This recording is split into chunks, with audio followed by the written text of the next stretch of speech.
นี่แมวตัวนี้น่ารักไหมแมวตัวนี้น่ารักไหมครับผม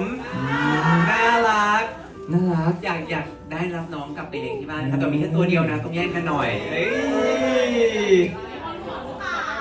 ได้หรือเปล่าบอลให้ไหมครับแมวเหรอเป็นแมวแต่เมื่อกี้รู้สึกว่าแมวน่าจะอ้อนได้มากกว่านี้นะแมวน่าจะอ้อนได้มากกว่านี้นะอาจจะต้องมีแบบอันนี้หน่อยหรือเปล่า